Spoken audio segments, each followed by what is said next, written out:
Gold, trusted gold buyers. మీరు తాకట్టు పెట్టిన బంగారాన్ని విడిపించి ఈ రోజు ఉన్న మార్కెట్ ధరకు కొనబడను. నమస్కారం, వెల్కమ్ టు ఐ డ్రీమ్. ధర్మ మార్గం విత్ విజిత కార్యక్రమానికి స్వాగతం.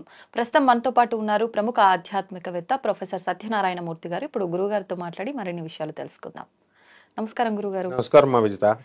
గురుగారు, సాధారణంగా ఎవరైనా చనిపోయినప్పుడు వాళ్లకు సంబంధించిన వాళ్ళు, ఇంట్లో వాళ్ళే కానివ్వండి, బంధువులే కానివ్వండి, వారికి నచ్చిన వంటలన్నీ చేసి కొన్ని కార్యక్రమాలు వారి ఫోటో దగ్గర పెట్టడం కానివ్వండి, అదే చనిపోయిన కొత్తల్లో ఈ 10 రోజుల కార్యక్రమాలు జరుగుతున్న ప్రాసెస్లో అయితే పక్షికి పెట్టడము అని చెప్పి ఇలాంటి కార్యక్రమాలన్నీ చూస్తుంటాం. కానీ ఈ మధ్య కాలంలో ఇంట్లో వాళ్ళు బిజీ టైము లేదు అని అంటే వండే ఆ టైం అనేది కుదరకపోవటం వల్ల కొన్ని వరకు ఇంట్లో చేసుకున్నాం, మరికొన్ని మాత్రం బయట నుంచి ఆర్డర్ ఇచ్చి చేసి మరీ తెప్పించుకొని అవి వీళ్ళకు పెట్టడం అనేది జరుగుతుంది. అలా చేయడం కరెక్టేనా? అంటే వాళ్ళకు నచ్చిన వారు వాళ్ళకే వంట నచ్చుతుందో అది వండితే వీళ్ళ ఆత్మ శాంతిస్తుంది అని చెప్పి అంటూ ఉంటారు. కానీ ఈ మధ్యకాలంలో ఆ విధానం చూడట్లేదు కదా, దాని గురించి ఏం చెప్తారు? 100% నువ్వు చెప్పింది కరెక్ట్ అమ్మా. బంధువులు మనం రక్తం అన్నమాట. వాళ్ళు మన తాతలవనియండి, తల్లిదండ్రులవనియండి, వాళ్ళ వంశం మనం. కాబట్టి మన బ్లడ్ కాబట్టి వాళ్ళు మన చేత వండించినటువంటి వస్తువులు మాత్రమే వాళ్ళు తినడానికి ఇష్టపడతారు. మడి ఆచారం అనేది మన హిందూ సాంప్రదాయంలో ఒక భాగం. పూజ చేసినప్పుడు ఏం చేస్తున్నాం మనం? బ్రాహ్మలంతా కూడా మడి ఆచారం, స్నానం చేస్తున్నాము, మడి కట్టుకొని వంట చేసి తన చేతులతోనే వంట చేసి దేవుడికి సమర్పిస్తున్నాం. తర్వాత ఇప్పుడు గానగాపురం లాంటి ఊర్లు వెళ్ళినప్పుడు ఏదైనా ప్రాబ్లం ఉన్నప్పుడు బ్రాహ్మణులు చాలా మంది ఏం చేస్తారంటే, దంపతులు ఒక రూమ్ తీసుకుంటారు 41 రోజులు, తీసుకుని అందులో తమ చేతులతోనే వంట చేసుకొని తింటారు. ఇది బ్రహ్మణ్యం. బయట కూడా ఇప్పుడు కూడా హోటల్స్లో తినరనమాట. ఇప్పుడు అట్లా మనము మడి ఆచారము మన హిందూ ధర్మంలో ఒక భాగమైనప్పుడు ఈ మరణించినప్పుడు ఈ క్యాటరింగ్ వ్యవస్థ అనేటటువంటి దానికి మనం సపోర్ట్ చేయకూడదు. క్యాటరింగ్ చేసి బయట వాళ్ళు చేస్తే ఆత్మకు అసలు శాంతే ఉండదు, అందులో డౌట్ లేదు. ఎలా అంటే క్యాటరింగ్ వాళ్ళు బాధపడచ్చు, కానీ శాస్త్రం ఎప్పుడు శాస్త్రమే అనమాట. అంటే వారికి పెట్టే వంటల వరకు మాత్రం ఇంట్లో వాళ్ళే వండాలి ఖచ్చితంగా. ఎన్ని ఐటమ్స్ అయితే అన్ని ఐటమ్స్ వాళ్ళు వండి కావలిస్తే ఇంకా ఆ క్యాటరింగ్ లో వీళ్ళు కలపొచ్చు దాన్ని. వాళ్ళ ఇప్పుడు అన్నం వండారు వాళ్ళు, వీళ్ళ చేతులతో బంధువులు వండినటువంటి వంటతో వంశీకులు వండినటువంటి వంటను తీసుకెళ్ళి అందులో కలపొచ్చు. అంతే తప్ప కంపల్సరీ మాత్రము తమ చేతులతోనే, ముఖ్యంగా కోడలు మామగారు ఇద్దరు కొట్టుకుంటున్నారు అనుకో బ్రతకుండగా, అయినా సరే కూడా మామగారికి కోడలే వండపెట్టాలి, కూతురు వండేది కుదరదు. అవునా? కానీ కూతురు పైన ఎక్కువగా ఆయనకి ప్రేమ ఉంటుంది కదా. ప్రేమ అందరిపైన ఉంటుంది, అలా కాదు, ఈక్వల్ గా ఉంటుంది ఆడపిల్లలని. అయితే వంశీకురాలు కాబట్టి ఇంటి పేరును మోస్తుంది కాబట్టి కోడలు చెయ్యాలి అని ఆచారం, అంతే. కూతురు మీద ఉండదని కాదు, లేకపోతే కోడల మీద ఉండదని కాదు. అలాగే ఈ చాలా మంది తెలంగాణ సాంప్రదాయంలో మనము నాన్ వెజిటేరియన్ కూడా వండుతారు. ఇప్పుడు కమ్మ, రెడ్డి, కాపు, వెలమ వాళ్ళు కంపల్సరీ వండి ఏ ఆచారంతో ఉన్నారో ఆచారంతో వండి పెట్టాల్సిందే. అలాగే ఇంకొంచెం మందు బాటిల్స్ ఇవి కూడా పెడతారు. తిరుక్కావల్లూరు అని చెప్పేసి చాట్టాద వైష్ణవులు ఉంటారు, ఆ ఇంటి పేరుతో వాళ్ళు చాట్టాద వైష్ణవులు అంటే శ్రీ వైష్ణవులు కాకుండా ఆ వైష్ణవులలో ఒక భాగం. వాళ్ళందరూ నాన్ వెజిటేరియన్ తింటారు, మందు బాటిల్స్ పెడతారు. పెట్టిన తర్వాత వాళ్ళు చక్కగా అది సమర్పించాలి. ఎందుకంటే ఇక్కడ అర్థం ఏమిటంటే, ఆ బ్రతికున్నటువంటి జీవికి మనతో పాటు నివసించినటువంటి మన వంశీకులు ఎప్పుడైతే మరణిస్తారో, మరణించిన తర్వాత వాళ్ళకు మన వంశీకులే కనుక చేయకపోతే it is called as negligence. అంటే హిందూ ధర్మంలో అపరకర్మలైన దైవకర్మలైన, అపరకర్మలు అంటే చావుకు సంబంధించినటువంటివి, దైవకర్మలు అంటే దేవుడికి సంబంధించినవి. ఇవి అపరకర్మలైన దైవకర్మలైన మనం ఆచార వ్యవహారాలు ఒకటే అనమాట. అయితే సవ్య మార్గంలో మనం ఎడమ నుంచి కుడివైపు దైవ కార్యక్రమాలు చేసుకున్నప్పుడు జంధ్యం వేసుకుంటే, అపర కార్యక్రమాలు చేసినప్పుడు మనము అపసవ్య మార్గంలో రైట్ నుంచి లెఫ్ట్కి వేస్తాం, మారుస్తూ ఉంటాం. రివర్స్ లో అటు ఇటు మార్చి అపరకర్మలో పిండం పెట్టినప్పుడు అపసవ్య మార్గంలోనే పెడతాం. So it is the reverse process of దైవం. అందువలన ఈ ప్రేతాత్మలు అని అంటే మనమే ఇప్పుడు ఎనర్జీ ఎక్కడికో వెళ్ళలేదు, మనం బాడీ మారింది. ఈ ఊరు వెళ్ళి అవతల ఊరు వెళ్ళినట్టుగా మనము ఇక్కడ చనిపోయినటువంటి మనిషి కనబడాడు అంతే, కానీ అక్కడే ఉంటాడు ఎనర్జీ. కాబట్టి మాస్ కనబడదు. అందువలన ఎట్టి పరిస్థితుల్లో కూడా మనము సంబంధీకులు మాత్రమే, వంశీకులు మాత్రమే పెట్టాలి. అలా పెట్టని పక్షంలో ఎవరికి లాస్ అంటే, చనిపోయినటువంటి ఆత్మకు శాంతి లేదు అని చెప్పడం ఒక భాగం అయితే, రెండో భాగము పెట్టనటువంటి వాళ్ళకి డెవలప్మెంట్ ఉండదన్నమాట. అంటే వృద్ధిలోకి రారు వీళ్ళు. అందువల్లనే ఏమండి నోటి వరకు ఉద్యోగం వచ్చేసిందండి, దగ్గరికి వెళ్ళి ఆగిపోయిందండి అంటారు. కారణం పితృదేవతల శాపం, పితృదేవతల అనుగ్రహం లేకపోవడం. తర్వాత ఇంకో ముఖ్యమైన విషయం చెప్తాను ఇది చెప్పేటప్పుడు. దైవ కార్యక్రమాలలో శ్రద్ధ సబూరి, సాయిబాబా గారు క్లియర్గా రాశారు. శ్రద్ధ సబూరి అంటే శ్రద్ధ ఉండాలి. అందుకనే శ్రాద్ధ కర్మ అంటాం. శ్రద్ధతో పెట్టేటటువంటి పిండ ప్రధానాలు, ఆ నైవేద్యాలు ఇవన్నీ కూడా చేస్తున్నాం కాబట్టి, భక్తి శ్రద్ధలతో చేస్తున్నాం కాబట్టి శ్రాద్ధ కర్మ అని దానికి పేరు పెట్టారు. అందువలన దైవ సబూరి, పేషెన్స్ కూడా ఉండాలి, సహనం కూడా ఉండాలి.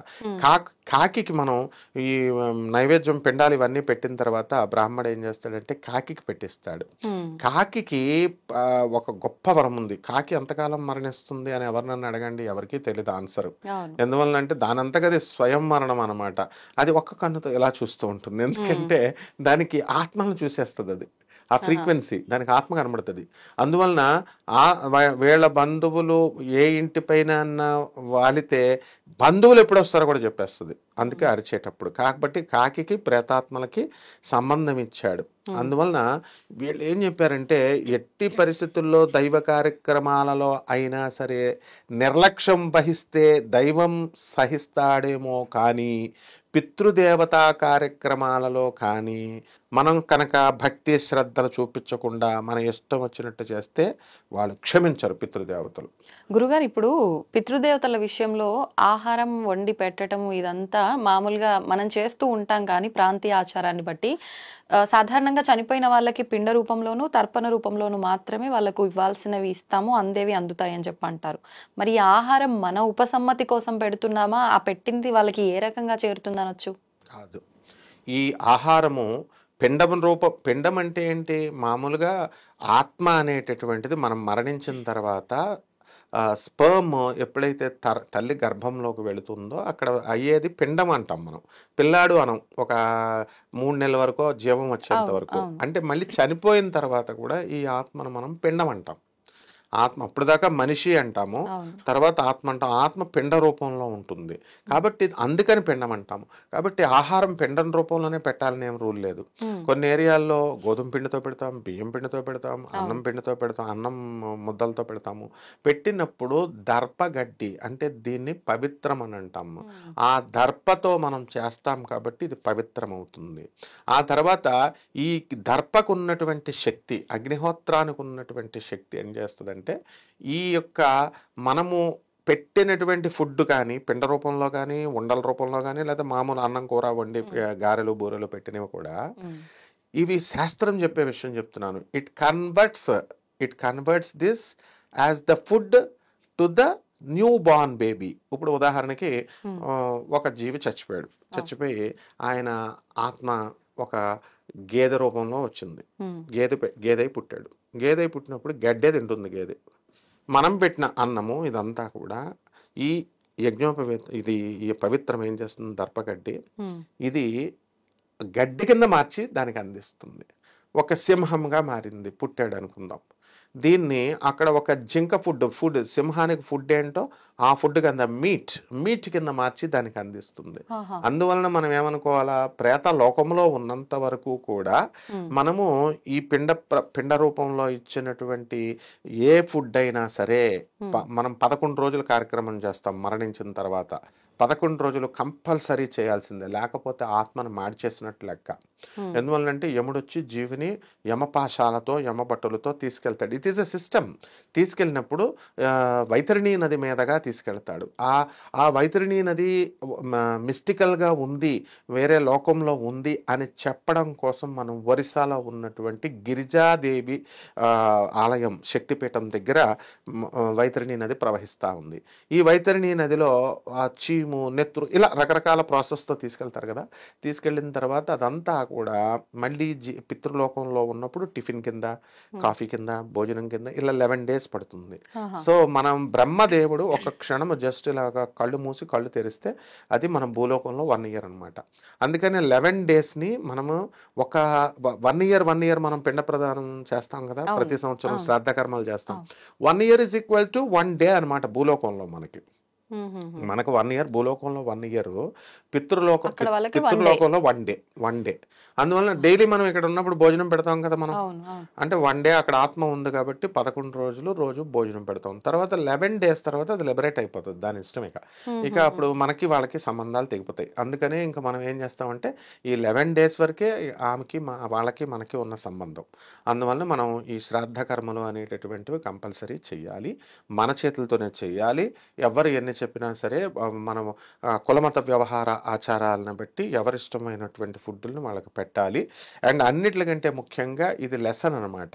ఇప్పుడు మార్చరీ ఉంటుంది, మార్చరీలో మేము ఒకటి రాస్తాం మెడికల్ కాలేజీలో. ఏమని రాస్తామంటే mortuary is the temple where the dead teachers the live.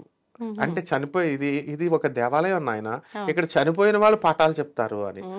బతుకున్న వాళ్ళకి ఇలా నడుచుకోండి, లాస్ట్కి వచ్చేసరికి ఇదిగో శవమే ఉంటుంది, కుళ్ళిపోయి ఉంటాం, ఏముండదు అని. అట్లాగా ఈ పితృదేవతలు కూడా ఈ అపర కార్యక్రమాలు, పితృదేవతా కార్యక్రమాలు మనకేంటంటే మన జన్మ నిర్దేశిస్తాయి. అవి బాగా మనం చేసినప్పుడు మనల్ని ఆశీర్వదిస్తాయి. పిల్లలు లేనటువంటి వాళ్ళకి పిల్లలు పుడతారు. అందువల్లనే ఎవరైతే ఈ శ్రాద్ధ కర్మలు సరిగ్గా చేయరో మనమే చేసుకోవచ్చు. ఇప్పుడు బ్రాహ్మణ్ డబ్బులు ఎక్కువ అడుగుతున్నాడు అని అనిపించింది అనుకోండి, మనమే పెట్టచ్చు. ప్రతి సంవత్సరము మనము బ్రాహ్మణ్ అంటే పురోహితుడు, పురమును హితము కోరువాడు, హెల్పింగ్ హ్యాండ్ కింద అంతే. అంతేగాని అతను లేకపోతే కార్యక్రమం చేయకూడదని లేదు, అతను డిమాండ్ చేసినంత డబ్బు ఇవ్వాలని లేదు. మన ఇష్టం, మనకు కుదిరింది ఇస్తాం. కాబట్టి పిల్లలు లేనటువంటి వాళ్ళు ఎవరైతే బాధపడుతున్నారో అక్కడ ఆత్మలు ఏం చెప్తున్నాయంటే, చనిపోయిన ఆత్మ పితృలోకం ఈ పితృశ్రాద్ధాలు కర్మలు ఎందుకు పెట్టారంటే, ఎలా అయితే మార్చరీలో చనిపోయినటువంటి వాళ్ళు బ్రతికున్న వాళ్ళకి తెలియజేస్తారో అలా మనము బ్రతికున్న వాళ్ళకి అన్నం పెట్టండి నాయన, చచ్చిపోయిన తర్వాత పిండాలు పెట్టే కంటే అని చెప్పడంలో అర్థం. This is the symbolic representation. అత్తగారు మామగారు అని కక్షలు పెట్టుకోవద్దు, కార్పణ్యాలు పెట్టుకోవద్దు, ఎవరు బంధువులు అంత శాంతితో ఉండండి. అలా ఉంటే మీకు సంతానం కలుగుతుంది, ఇళ్ళులు వస్తాయి, అన్నీ వస్తాయి అని చెప్పడం. అలా అందువలన పితృలోకం వాళ్ళని శపిస్తుంది అనమాట, ఎవరైతే సరిగ్గా చేయలేదో. కాబట్టి కంపల్సరీ మనం బంధువులు వాళ్ళ చేతులతో పెట్టాలి. అలాగే కాకి మనం పెట్టినప్పుడు, మన మీద కోపం ఉన్నప్పుడు, శ్రద్ధ లేనప్పుడు కాకి ముట్టుకోదు. ఇప్పుడు మన తాతగారు ఇప్పుడు ముట్టుకోదు, దానికి ఇష్టమైతేనే ముట్టుకుంటుంది. ఎవరో ఎక్కడో ఒకళ్ళు ముట్టుకోకుండా ఈ దిన కార్యక్రమాల్లో భోజనాలు చేస్తే మీకు నెగిటివ్ ఎనర్జీ వచ్చేస్తుంది. నేను చెప్పాను అలాగా చాలా వీడియోల్లో. అంటే వాస్తవమే, కానీ మనం ఎలా వెళ్ళాలంటే దానికి వచ్చిన తర్వాత పునశ్చరణ చేసుకోవాలి, తినాలి. అసలు పెళ్లికైనా వెళ్ళక్కర్లేదు కానీ చావుకు మాత్రం వెళ్ళాలి అందరూ. ఎందువల్లంటే పెళ్లి అనేది అందరూ వస్తారు. సో ఈ యొక్క చావుకి వెళ్ళొచ్చిన తర్వాత గాయత్రి అనుష్ఠానం కానీ లేదా మన ఏదో ఒక అనుష్ఠానం చేసుకొని తలంటి స్నానం చేసి ఇంటికి వచ్చి అనుష్ఠానం చేసుకుంటే ఆ నెగిటివ్ వైబ్రేషన్ పోతుంది. దానికి ఉదాహరణగా నేను ఒకటి చెప్పగలను రుజువుతో సహా. ఆవు దూడని మనము చనిపోయిన 11 రోజుల లోపల మనం దానం చేస్తాం, గోదానం అని. గోదానం చేసినప్పుడు డబ్బులు ఇస్తుంది కదా అని ఆవుని దూడని తీసుకొస్తారు కదా. ఆ పాలు ఇచ్చేటటువంటి ఆ ఆవు 2 లీటర్లు ఇస్తుంది కదా ముందు బయట అనుకుందాం. ఆ దానం చేసిన తర్వాత ఇంటికి వచ్చిన తర్వాత 1 లీటరే ఇస్తుంది. ఎందుకని? Negative vibration. అంటే చావు అంటే ఆత్మ, అందుకనే అపరకర్మ అన్నారు దాన్ని. పరాశక్తి, పరావిద్య మన పైన కూడా ప్రభావం ఉంటుంది, డెఫినెట్ గా ఉంటుంది. అలా అని చెప్పి వెళ్ళడం మానకూడదు. వెళ్ళడం మానేస్తే చాలా అది ఇంకా శాపం, ఇంకా పాపం. వెళ్ళాలి, భోజనం కూడా తినాలి అక్కడ. ఎందుకంటే అతను మనకి సంతోషిస్తాడు. అంటే మన దగ్గర వాడు, మన తాత, మన బంధువు, మన మిత్రుడు అనుకోండి. బయట వాళ్ళు ఊరిలో వాళ్ళు చచ్చిపోతే మనం వెళ్ళం కదా, మనకు సంబంధించినటువంటి వాళ్ళు వెళ్ళకపోతే. అందులోనూ ఇంకో గొప్పతనం ఏంటంటే ఆ చనిపోయిన క్షణాల్లో వితిన్ 1 hourలో కానీ వితిన్ 2 hoursలో కానీ ఆ చనిపోయిన వాడు తనకి ఎవరైతే ఇష్టమో వాళ్ళకి తను చనిపోయినట్టు ఆత్మ తెలియజేసేస్తాడు. ఇదే సినిమాలో మనకి ఇప్పుడు కుబేరా సినిమాలో చచ్చిపోయినప్పుడు వాళ్ళ అబ్బాయి భక్త కన్నప్ప సినిమాలో చచ్చిపోయేటప్పుడు వాళ్ళ తండ్రి ఆత్మ అక్కడ చంపబోతున్నారనగా ఇక్కడ వచ్చి ఆత్మ ముందు వచ్చి చెప్తుంది భక్త కన్నప్పకి. సో ఇవన్నీ నిజాలన్నమాట. ఎందుకంటే భక్త కన్నప్ప అనేది ఒక హిస్టరీ. అది అర్జునుడే కన్నప్పగా పుట్టాడు కాబట్టి కంపల్సరీ మనము వెళ్ళాలి, తినాలి. నెగిటివ్ వైబ్రేషన్ వస్తుంది కానీ ఎస్కేప్ అవ్వకూడదు. వెళ్ళి ఇంటికి వచ్చి తలంటి స్నానం, రెమెడీ చెప్పారు కదా, ఇంటికి వచ్చి తలంటి స్నానం చేసి దీపారాధన చేసుకుంటే సరిపోతుంది అనమాట. ధన్యవాదాలు గురుజీ. ధన్యవాదాలమ్మా.